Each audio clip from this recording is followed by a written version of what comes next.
ஹல்லேலூயா, ஹல்லேலூயா, ஹல்லேலூயா. கர்த்தருடைய பரிசுத்த நாமத்துக்கு ஸ்தோத்திரம். Praise the Lord. பிதாவாகிய தேவனால் கர்த்தராகிய இயேசு கிறிஸ்துவினால் உங்களுக்கு கிருபையும் அன்பும் சமாதானமும் உண்டாவதாக. ஆமென். ஹல்லேலூயா. நாம் இப்பொழுது சிந்திக்கும்படியாக தெரிந்து கொண்டதான வேத வசனம் லூக்கா எழுதின சுவிசேஷம் 24ஆம் அதிகாரம் 31வது வசனம். Luke chapter 24:31.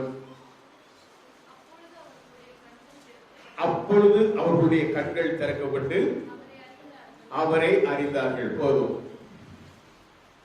அப்பொழுது அவர்களுடைய கண்கள் திறக்கப்பட்டு அவரை அறிந்தார்கள்.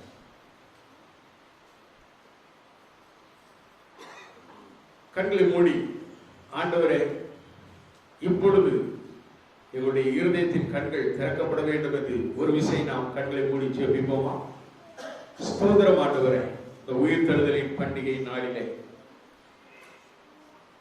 நீர் எங்களுடைய இருதயத்தின் கண்களை திறக்கும்படியாக நாங்கள் ஜெபிக்கிறோம். அப்பொழுது அவருடைய கண்கள் திறக்கப்பட்டு அவரை அறிந்தார்கள் என்று சொல்லி நாங்கள் இப்பொழுது வாசித்தோமே. லூக்கா 24:31 படி எங்களுடைய கண்களையும் திறந்தருளுங்க. நாங்களும் உம்மை காண வேண்டும், உம்மை அறிந்து கொள்ள வேண்டும். எங்களுக்கு உதவி செய்வீரா? இந்த நாளின் சத்தியத்தின் மூலமாக கர்த்தர் நீர் எங்களோடு கூட இடைப்படுங்க. ஆமென், ஆமென். ஹல்லேலூயா.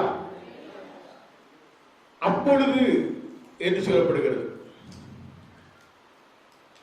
இந்த வசனத்திலே நாம் தியானிக்கும் பொழுது இந்த 24ஆம் அதிகாரம் ஆண்டவராகிய இயேசு கிறிஸ்து உயிர்த்தெழுதலின் அதிகாரம். இந்த அதிகாரம் வாரத்தின் முதலாம் நாள் அதிகாலையிலே கந்த வர்க்கங்களை அவர்கள் எடுத்துக்கொண்டு ஸ்திரீகள் என்ன செய்தார்கள்? கல்லறையின் இடத்தில் வந்தார்கள் என்று சொல்லி முதல் வசனத்திலே நாம் பார்க்கிறோம். அவர்களை பார்த்து அங்குள்ள தேவதூதன் அவர் சொன்ன வார்த்தை 6வது வசனத்திலே, அவர் இங்கே இல்லை, அவர் உயிர்த்தெழுந்தார். உயிர்த்தெழுந்த ஆண்டவரை கல்லறையில் போய் தேடுகிறது என்ன என்று அவன் அவர்களை பார்த்து சொல்கிறார். அவர் இங்கே இல்லை, அவர் உயிர்த்தெழுந்தார். அடுத்த வசனத்திலே அந்த தேவதூதன் சொல்கிற வார்த்தை வாசிங்க. மனுஷகுமாரன் பாவிகளான மனுஷர் கைகளில் ஒப்புக் கொடுக்கப்படவும் சிலுவையில் அறையப்படவும் 3ஆம் நாளில் எழுந்திருக்கவும் வேண்டும் என்பதாக அவர் கலிலேயாவில் இருந்த காலத்தில் உங்களுக்கு சொன்னதை நினைவு கூறுங்கள் என்றார். அதை நினைவு கூறாதபடி அந்த ஸ்திரீகள் நடந்து கொண்டார்கள். சரி, இருக்கட்டும். அவரோடு அதிகாலை வேளையிலே அவர்கள் இயேசுவை தேடினார்கள். அவர்களுக்குள்ளே ஒரு உந்துதல் இருந்தது. இயேசுவை மீண்டும் நாம் காண வேண்டும் என்று ஓடி வருகிறார்கள். அவர்கள் வந்த இடத்திலே தேவதூதன் சொன்ன அந்த வார்த்தைகளை எல்லாம் கேட்ட பிறகு அவர்கள் என்ன செய்கிறார்கள்? அப்படி போகும் பொழுது அங்கு மகதலேனா மரியாளுக்கு ஆண்டவர் இயேசு தரிசனத்தை கொடுக்கிறார். அவளோடு கூட பேசுகிறார். ஸ்திரீயே, ஏன் அழுகிறாய்? யாரை தேடுகிறார்? ஆண்டவராகிய இயேசு கிறிஸ்து மரித்து உயிர்த்தெழுந்தவுடன் பேசிய முதல் வார்த்தை இதுதான். ஸ்திரீயே, ஏன் அழுகிறாய்? ஸ்திரீயே, ஏன் அழுகிறாய்? யாரை தேடுகிறாய்? இதுதான் ஆண்டவர் கேட்ட வார்த்தை. ஆண்டவர் எவ்வளவாய் தம்முடைய பிள்ளைகளிடத்தில் அன்பு கூர்ந்திருக்கிறார். பிதாவாகிய தேவன் எப்படி அன்பு கூர்ந்து தம்முடைய ஒரே பேரான குமாரனாகிய இயேசு கிறிஸ்துவை இந்த உலகத்திற்கு அனுப்பினாரோ, அந்த குமாரனாகிய கிறிஸ்து மனு குலத்திற்காக தம்மையே ஜீவ பலியாக தந்து தம்முடைய பிள்ளைகள் நல்வாழ்வு பெற வேண்டும், பாவ சாப கட்டுகளிலிருந்து விடுதலை பெற வேண்டும், ஆசீர்வாதத்தை பெற்றுக்கொள்ள வேண்டும், தேவ சமாதானத்தை பெற்றுக்கொள்ள வேண்டும், சகல சாபங்களிலிருந்து ரோகங்களிலிருந்து விடுதலையாக வேண்டும் என்று தம்மையே ஜீவ பலியாக தந்தார். தம்முடைய கடைசி சொட்டு ரத்தம் இருக்கும் வரைக்கும் என்ன செய்தார்? ரத்தத்தை ஊற்றி கொடுத்து தம்முடைய ஜீவனை தந்தார். எப்படிப்பட்ட ஒரு அன்பான இயேசு! அந்த இயேசு இந்த நாளிலே உயிர் தெழுந்தார். இதை போல ஒரு நாள், இதை போல ஒரு நாள் ஞாயிற்றுக்கிழமை என்றாலே அது உயிர் தெழுந்த இயேசுவின் திருநாள். அல்லேலூயா! இதை நீங்க ஞாபகம் இருக்கணும். உயிர் தெழுந்த இயேசு உங்களுக்குள்ளே இருப்பார்னா நீங்க எரிஞ்சிடணும். ஞாயிற்றுக்கிழமை ஓடி விடணும். இன்னைக்கு பண்டிகை நாள்லயே இத்தனை பேரு நீங்க எப்படி வாரீங்க யோசிச்சு கேட்டா, என் மீட்பர் உயிரோடு கேட்டா சொல்லிடுவாங்க, என் மீட்பர் உயிரோடு இருக்கிறார், என் இயேசு உயிரோடு இருக்கிறார். உனக்குள்ளே உயிரோடு இருக்கிறாரா? உயிர்த்தெழுந்த இயேசு உன்னோடு இருக்கிறாரா? உன்னை நடத்துகிறாரா? இதனை யோசிப்பார்.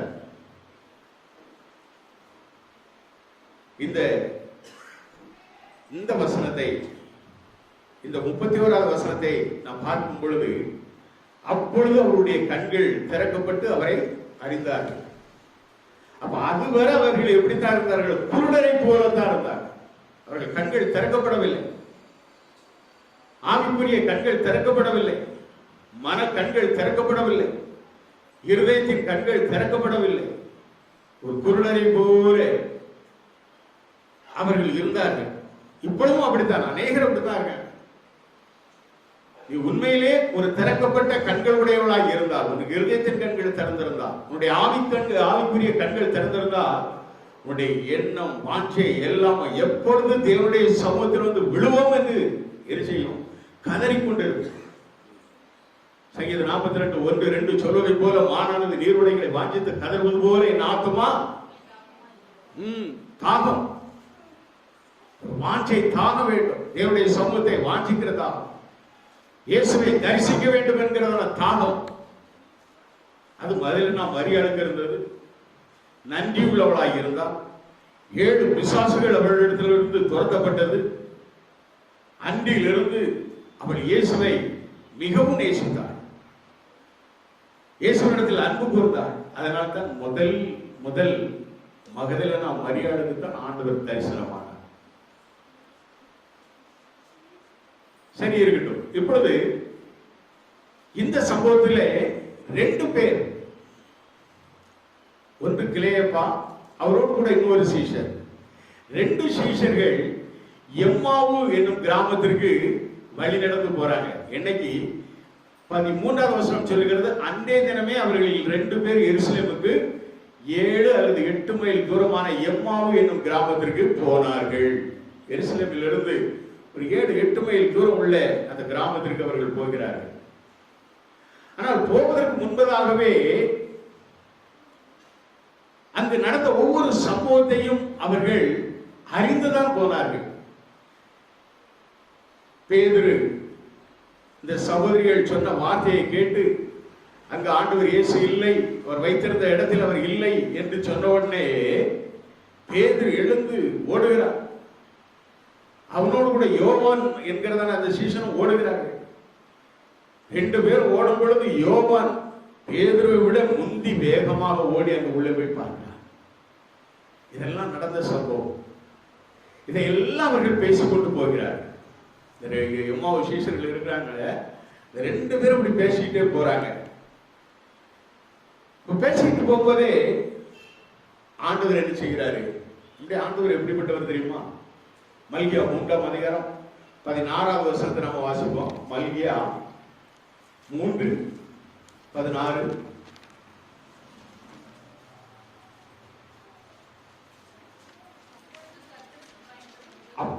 அப்பொழுது கர்த்தருக்கு பயந்தவர்கள் ஒருவரோடு ஒருவர் பேசிக் கொள்வார்கள், கர்த்தர் கவனித்து கேட்பார். ஒரு அல்லேலூயா சொல்லுவோமா? அல்லேலூயா. கர்த்தருக்கு பயந்தவர்கள் ஒருவரோடு ஒருவர் பேசிக் கொள்வார்கள், கர்த்தர் கவனித்து கேட்பார். கர்த்தருக்கு பயந்தவர்கள் எப்பொழுதெல்லாம் அவர்கள் பயத்தோடு பக்தியோடு பேசிக் கொள்கிறார்களோ, தங்களுடைய இன்ப துன்பங்களை பேசிக் கொள்கிறார்களோ, அவர்கள் பேச்சை நம்முடைய ஆண்டவர் என்ன செய்வாராம்? கவனித்து கேட்பார். நம்முடைய ஆண்டவர் எப்பேற்பட்ட தெய்வம் யோசிப்பார், கவனித்து கேட்பார். இந்த ரெண்டு சீஷர்களும் நடந்த சம்பவத்தை பார்த்து அவர்கள் திகைப்போடு கலக்கத்தோடு பயத்தோடு பேசிக்கொண்டு போகிறார்கள்.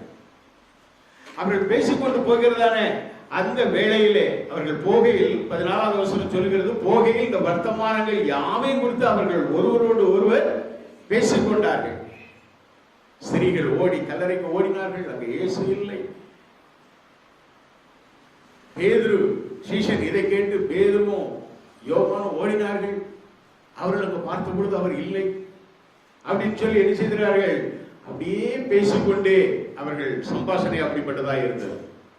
இப்போ நம்முடைய ஆண்டவர் எப்படிப்பட்டவர்? ஒன்று, அவர் பேசுகிறதை கவனித்து கேட்கிறவர். இரண்டாவது, இந்த இவர்களுடைய சம்பவத்திலே நாம் பார்க்கும் பொழுது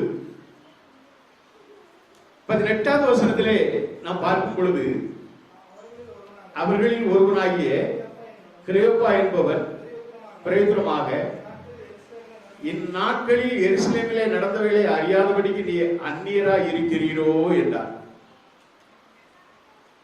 15வது வசனத்திலே வாசிக்கும் பொழுது, இப்படி அவர் பேசி சம்பாஷித்துக் கொண்டிருக்கையில் இயேசு தாமே சேர்ந்து அவர்களோட கூட நடந்து போனார்.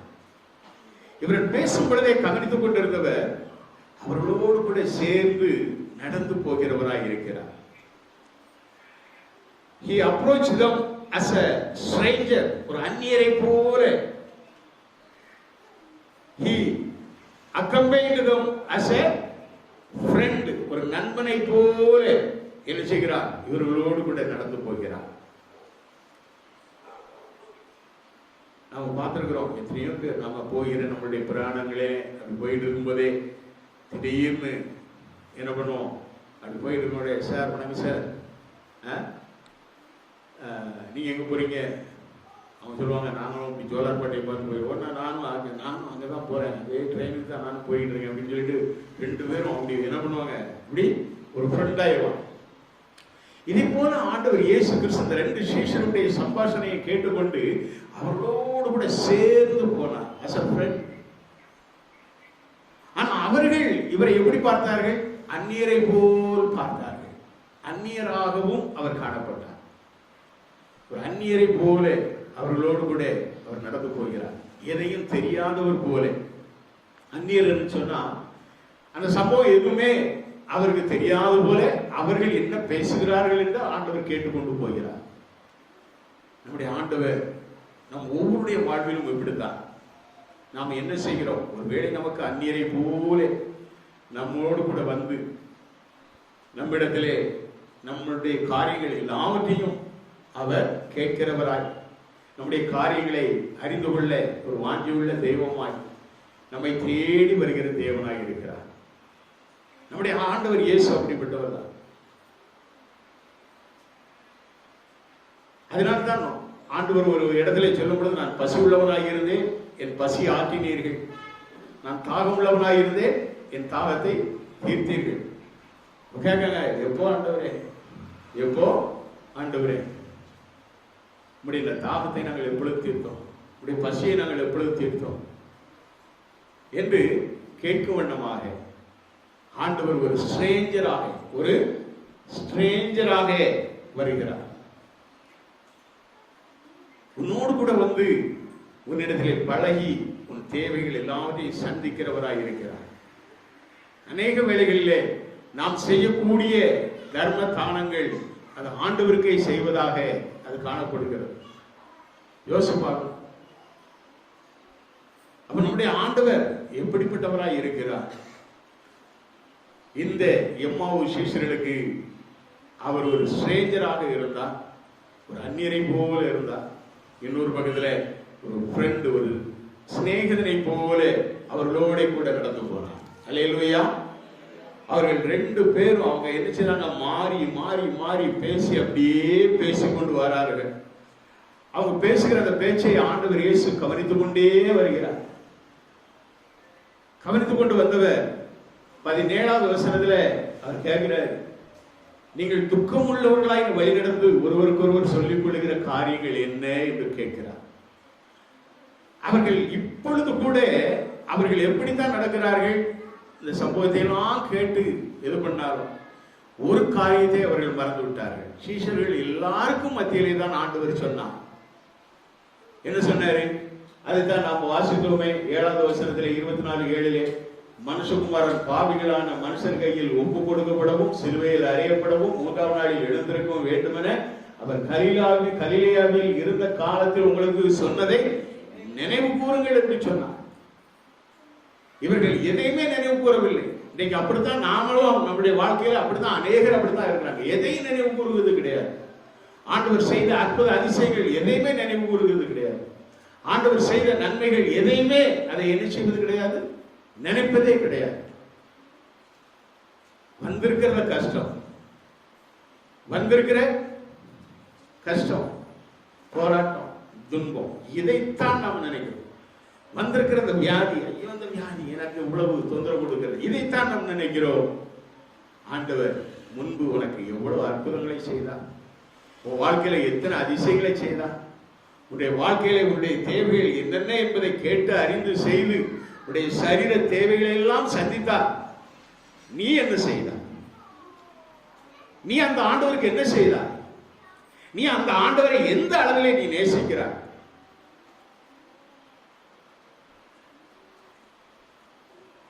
ஒரு திருட்டளவா சர்ச்சுக்குள்ள வர்றது மாதிரி வராங்க ஐயா. ஏன்னா நேரத்துக்கு வரல, அப்படிதான் இருக்காங்க. உன் உள்ள இப்ப கூட உறுத்தலையா? நீ உண்மையிலேயே இயேசு கிறிஸ்துவை நீ விசுவாசித்தா, இயேசு கிறிஸ்துவை உடைய சொந்த ரட்சகராக ஏற்றுக்கொண்டா, இயேசு கிறிஸ்துவுடைய இரத்தத்தால் உன் பாவங்களை கழுவினார் என்ற நிச்சயம் உனக்குள்ளே இருக்குமானால் நீ ஆண்டவருக்கு முன்பாக எவ்வளவு வெளிப்படையாக இருக்க வேண்டும். உன்னுடைய உள்ளம் எப்படி வெளிப்படையாக ஆண்டவரை ஆராதிக்க வேண்டும். அருமையான தேவனுடைய பிள்ளைகளே, நாளிலே கர்த்தர் உன்னோடு கூட பேச விரும்புகிறார். ஒரு சிநேகிதனாக, ஒரு ஃப்ரெண்டாக உன்னோடு கூட ஐக்கியம் கொள்ள விரும்புகிறார். அந்த ஆண்டவரை நீ எப்படி ஏற்றுக்கொள்ளுகிறாய்? 3வது நாம் பார்க்கும் பொழுது 27வது வசனத்திலே நாம் பார்க்கும் பொழுது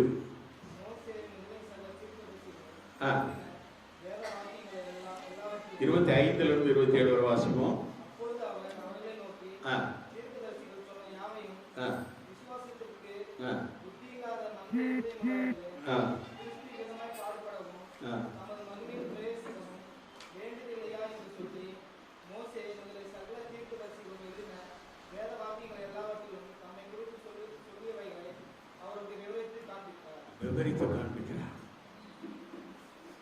விவரித்து காண்பிக்கிறார். He addressed them as a teacher. ஒரு போதகராக, ஒரு டீச்சிங் பண்ணுகிறவராக அவர்களுக்கு ஆண்டவர் விளங்குகிறார். இயேசு கிறிஸ்து விசுவாசிக்கிறதுக்கு புத்தி இல்லாத மந்த இருதயம் உள்ளவர்களே என்று சொல்லி அவர்களை எரிச்சுகிறார், திட்டுகிறார்.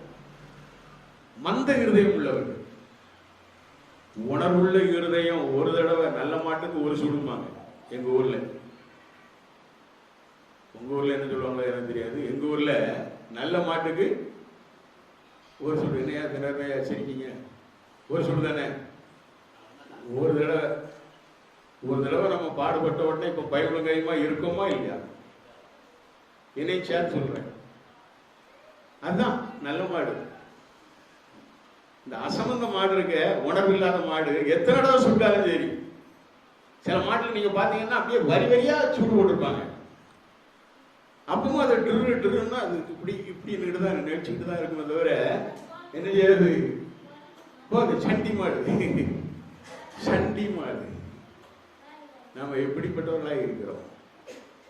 எப்படிப்பட்டவர்களாக இருக்கிறோம்?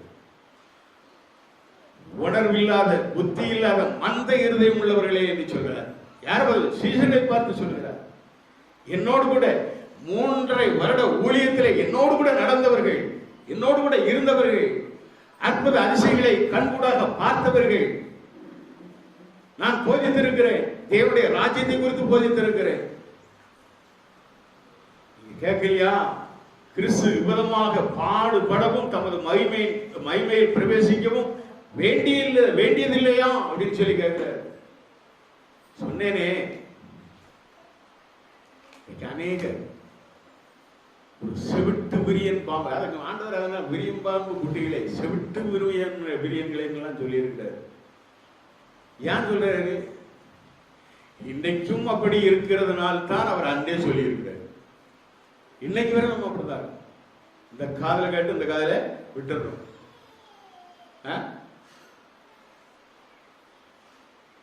நானும் 9 மணியிலிருந்து பார்த்து இது பண்ணி ஒரு 9:15 அது பிறகு பொறுக்கல, 9:15 ஸ்டார்ட் பண்ணிடுவோம். ஒரு விசேஷத்த நாள்ல கூட 9 மணிக்கு சபைக்கு வர முடியாதவர்கள் நாம விசுவாசிகள் என்று எந்த லிஸ்ட்ல நம்மளை சேர்க்க சொல்லுங்க பார்ப்போம். ஒரு லிஸ்ட்லையும் சேர்க்க முடியாது. ஏன் கேட்டா சேர்க்க முடியாது. நீங்க வேணா சொல்லிக்கலாம், உயிர்த்தெழுந்த ஆண்டவர் உங்களை பார்க்கிறார், உங்களோடு கூட வருகிறார், உங்களோடு கூட நெருங்குகிறார். நீங்க எந்த விதமா ஆண்டவரை குறித்து நீங்கள் பேசுகிறீர்கள் என்பதை கேட்டுக்கொண்டிருக்க. அதை நல்ல ஞாபகம். இந்த எம்மாவு சீஷரோடு அவர் இப்பொழுது ஒரு வாத்தியாரை போல, ஒரு டீச்சரை போல, ஒரு போதிக்கிறவரை போல என்ன செய்யறாரு? போதிக்கிறார். அப்போஸ்தலர் 1ஆம் அதிகாரம் 3வது வசனத்திலே வாசிக்கும் பொழுது 1, 2, 3 வாசிக்கலாம். 2வது வசனம் 3வது வசனம்.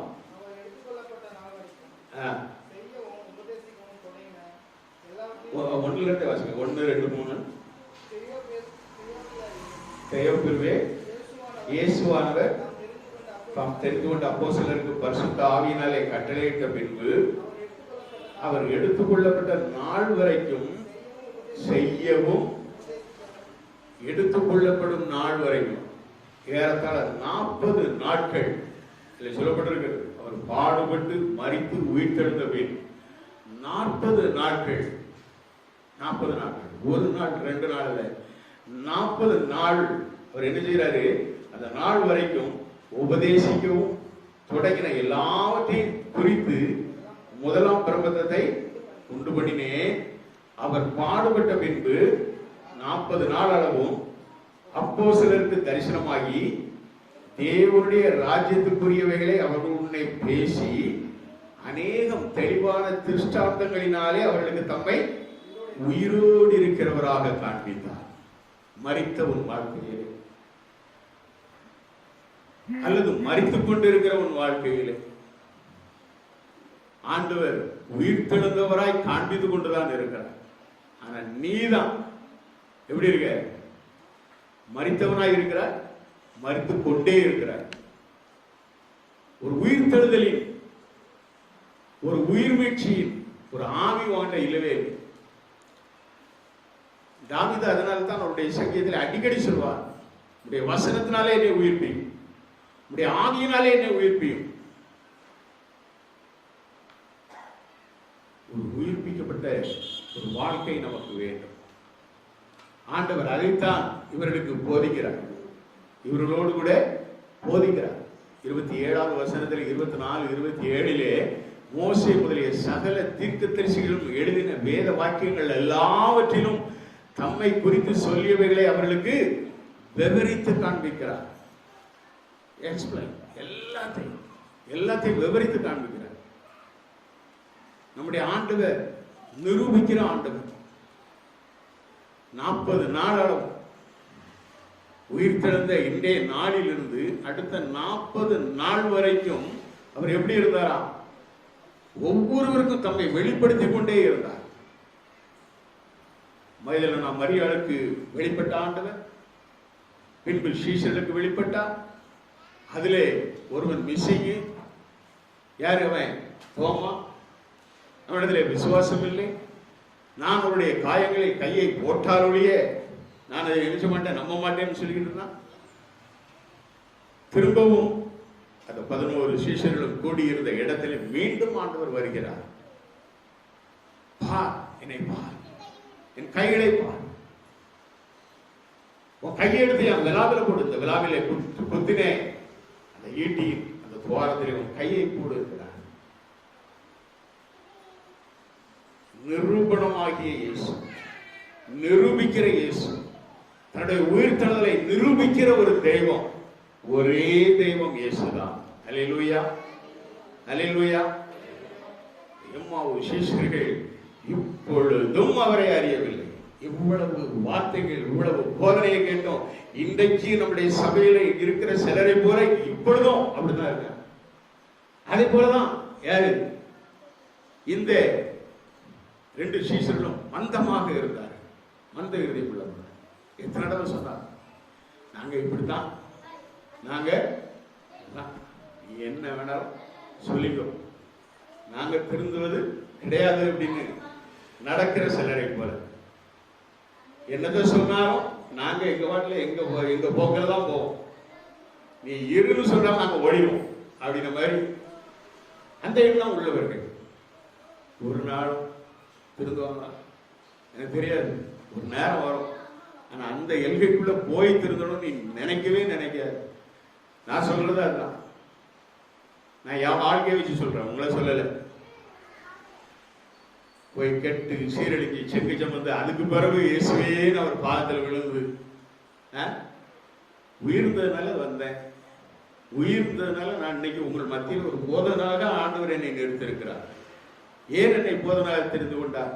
ஒரு ஜீவனுள்ள சாட்சி. தனிகட்ட வாழ்க்கையிலே,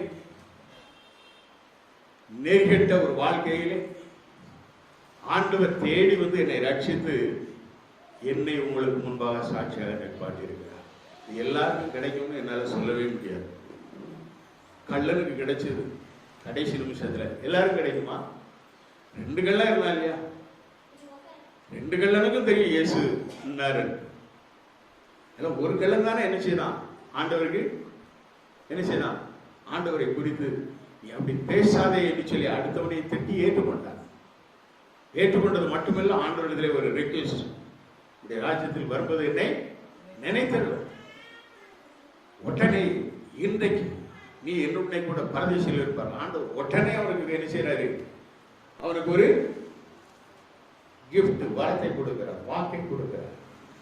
எல்லாரும் கிடைக்குமா? பக்கத்தில் இருந்த இன்னொரு கலருக்கே கிடைக்கல. 2 இடம், ஒன்று பரதேசி, இன்னொன்று பாதாளம். எந்த இடத்தை நோக்கி நீ ஓடிக்கொண்டிருக்கிறாய்? 2 கள்ளல். ஒருவன் பரதேசியின் அந்த வாக்குத்தத்தை பெற்றுக் கொண்டான், ஒருவன் பாதாளத்துக்கு போனான். யோசேப்பு. 2 சீஷர்களும் இயேசு கிறிஸ்துவை குறித்து அவ்வளவு அறிந்தும், அவருடைய எல்லா காரியங்களையும் அறிந்தும், அவர் 3ஆம் நாளில் உயிரோடு எழுந்திருக்க வேண்டும் என்று அறிந்தும் அவர்கள் பேசிக்கொண்டே போனார்களே தவிர என்ன செய்யல? இயேசுவை குறித்து அறியவில்லை, அறியாதிருந்தார். பார்த்தார் இயேசு, இன்னும் இவங்களுக்கு எப்படி எப்படி இவங்களுக்கு நம்ம தெரிவிக்கலாம்? அப்படித்தான் சில குடும்பத்தில் நல்ல செய்திக்கு வருவார். இப்ப இந்த அடுத்த வசனத்துல சொல்லியிருப்பாருங்க, 28வது வசனத்துல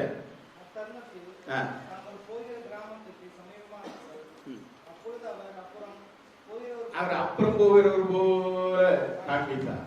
அப்படிதான் ஒவ்வொருத்தருடைய வாழ்க்கையிலையும் வாண்டை சொல்லி சொல்லி பார்ப்பாரு, செஞ்சு செஞ்சு பார்ப்பாரு, அற்புதங்களை செய்வாரு. எதுவுமே உனக்கு என்ன செய்யாது, உனக்கு ஏறாது. அவர் அப்புறம் போகிறவர் போல காண்பிப்பார். உன் கூடயே வந்தவர், உங்களோட பேசிக்கிட்டே இருந்தவர், உனக்குள்ள வாசம் செய்தவர், இப்ப அப்புறம் போகிறவர் போல காண்பிக்கிறார். ஹலோ, அதுதான் எந்த வேளை நீ படுகிற பாடுகள், கஷ்டங்கள், வேதனைகள், அதுக்கு காரணம் அதுதான். ஆண்டவர் அப்புறம் போகிறவர் போல என்ன செய்றாரு, அப்படி கொஞ்சம் விலையை நின்று என்ன செய்றாரு, எவ்வளவு சொன்னேன், எவ்வளவு போதிச்சேன், எவ்வளவு உனக்கு நான் செய்தேன், நீ அப்பவும் திருந்தவே இல்லை, நீ திருந்தவே இல்லை. இப்ப ஆண்டவர் எழுதுறாரு, அப்படி போறது மாதிரி காமிச்ச உடனே இவங்க, ஆனா இந்த 2 சீஷரும் ஒரு காரியம் பண்ணாங்க. என்ன பண்ணாங்க, நீர் எங்களோட தங்கியிரும். உடனே அவர் பார்த்து சொல்றாங்க, நீர் எங்களோட தங்கியிரும்.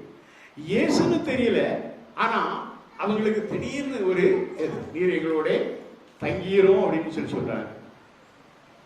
தங்கிரும் சொன்ன பொழுது அவர்கள் எல்லாரும் இப்ப என்ன செய்யணும், சாயந்தரம் ஆயிடுச்சு, நடந்து இப்ப கலைப்பு, இப்போ சாப்பிட வேண்டிய ஒரு வேலை. அந்த நேரத்துல ஆண்டவர் இயேசு அவர்களுக்கு என்ன எப்படி இருக்கிறாரு, he appeared as a master, ஒரு எஜமானை போல அவர் எழுதுறாரு. அப்பத்தை எடுத்து அதை எழுதுறாரு, பந்தி இருக்கையில் அந்த அப்பத்தை எடுத்து அவர் அதை ஆசீர்வதித்து அதை பிட்டு அவர்களுக்கு கொடுத்தார். நீ பந்தி எடுக்க போற, பந்தி எடுக்க போற, அப்பத்தை எடுத்து ஆசீர்வதித்து நாம் அதை எடுக்கும் பொழுது, இன்னைக்கு கூட உன் கண் திறக்கலன்னா என்னைக்கும் திறக்காது. இன்னைக்கு கூட அதுல சொல்லப்பட்டிருக்கு பாருங்க, அவர்களோட அவர் பந்தி இருக்கையில் அவர் அப்பத்தை எடுத்து ஆசீர்வதித்து அதை பிட்டு அவர்களுக்கு கொடுத்தார். அப்பொழுது அவருடைய கண்கள் திறக்கப்பட்டு அவரை அறிந்தார். நீ இந்த உயிர் திறந்த இயேசுவை, அவருடைய மாம்சத்தையும் அவருடைய ரத்தத்தையும் நீ பானம் பண்ணி அவர்களை நிலைத்திருக்க வேண்டும். அதற்காகத்தான் இந்த பந்தி. நீ இந்த நாளில் கூட அதை வாங்கி புசித்து விட்டு உன் பாட்டுல சொல்லுவாங்க இல்லையா, சித்தம் போக்கு சிவம் போக்கு, இப்படி நீ போன அப்படின்னா நீ ஒரு நாளும் நீ ஆண்டவரை அறிந்து கொள்ள முடியாது, அவருடைய அன்பை அறிந்து கொள்ள முடியாது, அவரிடத்திலிருந்து அற்புதங்களை பெற்றுக் கொள்ள முடியாது, அவரிடத்திலிருந்து எந்த ஒரு காரியத்தையும் பெற்றுக் கொள்ள முடியாது. உண்மையாய் நீ ஆண்டவரை நேசி, உண்மையாய் ஆண்டவரை ஏற்றுக்கொள். உயிர் திறந்த ஆண்டவர் உன்னிடத்தில் விரும்புகிற காரியம் தான் உன் கண்கள் திறக்கப்பட வேண்டும். அதற்காக அவர் என்ன செய்கிறார், பல காரியங்களை செய்கிறார். ஒரு சிநேகிதரை போல, ஒரு சிநேகிதரை போல, ஒரு அந்நியனை போல, ஒரு டீச்சரை போல, ஒரு மாஸ்டரை போல என்ன செய்கிறார், உன்னிடத்திலே வந்து உன்னோடு கூட தன்னை உயிரோடு எழுந்த இயேசு என்பதை அவர் நிரூபிக்க வல்லவராய் இருக்கிறார், நிரூபித்துக் கொண்டிருக்கிறார். நீதான் அந்த இயேசு கிறிஸ்துவை விட்டு என்ன செய்கிறார், விலகுகிறவனாய் காணப்படுகிறார். ஆண்டவரை நீ எப்படி ஏற்றுக்கொள்கிறார்? இப்படிப்பட்ட ஒரு தெய்வம் நமக்கு இருக்கிறார். இந்த உலகத்திலே ஒரு மனிதனாக இந்த சிஷ்யர்களோடு கூட உலாவி அவர்களோடு கூட ஜீவித்த காலத்திலே அநேக வேளைகளிலே ஒரு அந்நியராக தோன்றி உதவி செய்திருக்கிறார். சீஷர்கள் படவிலே சென்ற பொழுது படகு ஆடி அசைந்து எங்கே படகு கவிழ்ந்து விடுமோ என்று எண்ண தோன்றுகிற அப்படிப்பட்ட ஒரு புயல் சூழ்ந்த நேரத்திலே ஆண்டவர் இயேசு நடந்து சென்று அவர்களை என்ன செய்கிறார், காப்பாற்றுகிறார். சீஷர்கள் அவரை பார்த்து என்ன சொன்னாங்க, ஆவின்னு சொன்னாங்க. ஆவின்னு சொன்னாங்க. நடந்து வருகிற ஒரு இயேசு என்று அவர்கள் அறிந்து கொள்ளவில்லை. அநேக வேளைகளிலே நாமும் கூட போராட்ட களத்திலே நாம் இயேசுவை அறிந்து கொள்ளாததினால்தான் அநேக காரியங்களிலே நாம் பின்தங்கி இருக்கிறாய். அநேக வேளைகளில் எந்த போராட்டங்கள் வந்தாலும், எந்த சூழ்நிலைகள் வந்தாலும் எனக்கு இயேசு போதும், எனக்கு இயேசு போதும். எனக்காய் ஜீவன் விட்டவரே, என்னோடிருக்க எழுந்தவரே, எனக்காய் ஜீவன் விட்டவரே, என்னோடிருக்க எழுந்தவரே, என்னை என்றும் வழி நடத்துவாரே, என்னை சந்திக்க வந்திடுவாரே, என்னை என்றும் வழி நடத்துவாரே, என்னை சந்திக்க வந்திடுவாரே. இயேசு போதுமே. உண்மையா சொல்லுங்க பார்ப்போம். இயேசு போதுமே போதுமே, இயேசு போதுமே போதுமே, இயேசு போதுமே போதுமே, எந்த வாழ்வினிலே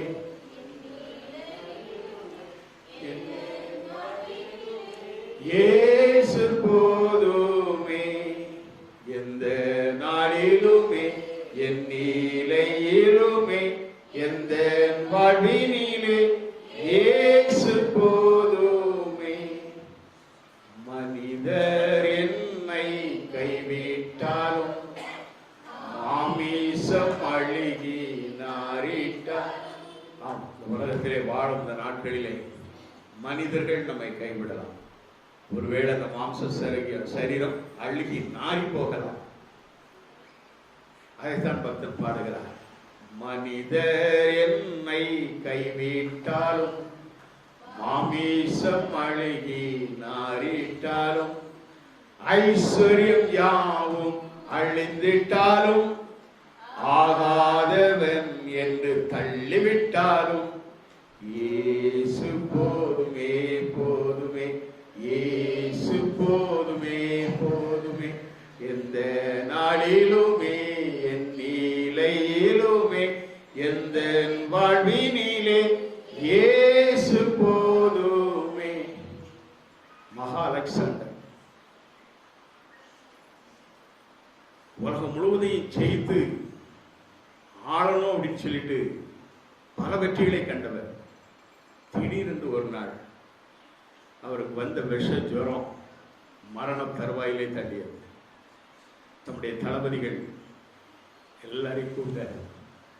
எப்பா, நான் செத்தா யார் 2 கையும் பெட்டிக்கு வெளியில போடும். யார் 2 கையும் என்னது அந்த பெட்டி இருக்க, என்ன பெட்டி, சவப்பெட்டிக்கு வெளியில என் கையை போட்டு எல்லா மக்களும் பார்க்க. நான் இந்த உலகத்திலே ஒன்று கொண்டு வந்ததும் இல்லை, கொண்டு போக போறதும் இல்லை. எல்லாரும் தெரியும். மகாவீரர் என்று அழைக்கப்படுகிற ஒரு அலெக்சாண்டர் மறித்த பின்பு அதைத்தான் செய்தார். கை வெளியில போடப்பட்ட வண்ணமாக ஊர்வலமாக அவருடைய பிரேதம் எடுத்து செல்லப்பட்டது. உலகத்திலே நம்ம ஒன்று கொண்டு போகும்போது இல்லை. அதனால்தான் பக்தன் பாடினார், ஐஸ்வர்யம் யாவும் அழிந்து விட்டார், ஆகாதவன் என்று தள்ளிவிட்டார், இயேசு போதும். எத்தனை பேர் விசுவாசத்தோட சொல்றீங்க? அல்லேலூயா. இயேசு போதும். நீ அந்த இயேசுவை நீ இப்படி பிடித்து கொண்டா, உயிர் திறந்த இயேசு உன் வாழ்விலே ஒவ்வொரு நாளும் அற்புதங்களை செய்வார். ஒவ்வொரு நாளும் உன்னோடு கூட இருப்பார். உன்னுடைய துன்பங்கள், துயரங்கள், வியாதிகள், வேதனைகள் எல்லாவற்றையும் நீக்கி உன்னோடு கூட இருந்து உன்னை அற்புதராய் அதிசயமானவராய் உனக்கு ஆலோசனை கர்த்தராய் நீ நடக்க வேண்டிய வழியை உனக்கு காண்பித்து உனக்கு ஆம்சத்திர ஒரு போதகராய் இருந்து உன்னை ஒவ்வொரு நாளும் செம்மையான வழியிலே நடத்தி நெய்யாய் பொழிகின்ற அந்த ஒரு ஆசீர்வாதத்தை நீ கண்டுகொள்ள வண்ணமாக உனக்கு உதவி செய்வார். அப்படிப்பட்ட ஆசீர்வாதத்தை நாம் பெற்றுக்கொள்வோமா? இயேசு போதும், இயேசுவே நீர் போதும், எனக்காக நீர் மரித்து இன்று கூட நீ அந்த எண்ணத்திற்குள்ளே எனக்காக நீர் மரித்து எனக்காக உயிர் தெழுந்து இனிமேல் நான் உண்மையிலேயே உயிர் தெழுந்த இயேசுவை ஒவ்வொரு சண்டையும் உயிர் தெழுந்த நாளாக நான் ஆசரிப்பேன். ஆதியிலே சனிக்கிழமை தான் ஆராதனை நாளாக இருந்தது. 7ஆம் நாள் எப்பொழுது வாரத்தின் 1ஆம் நாள் ஆராதனை நாளாக மாறிட்டு இயேசு கிறிஸ்து உயிர் தெழுந்தவர். அல்லேலூயா. ஆண்டவர் ஆதியாகமத்திலேயே அந்த நாளிலே நீங்க வேதத்தில் நீங்க வாசிக்கிறீங்கன்னா ஆதியாகவும் அந்த யாத்திராவும் லேவியராகவும் இதில் வாசிக்கும் பொழுது அந்த வாரத்தின் முதலாம் நாளையும் ஆசீர்வதித்தார். ஆராதனை நாளாக அந்த நாளையும் அப்ப என்ன செய்தாரு, அவரு செலக்ட் பண்ணி வச்சிருந்தார். ஆண்டவர் மரித்து உயிர் தெழுந்த நாள் தான் இந்த ஆராதனை நாள். அதுதான் ஞாயிற்றுக்கிழமை.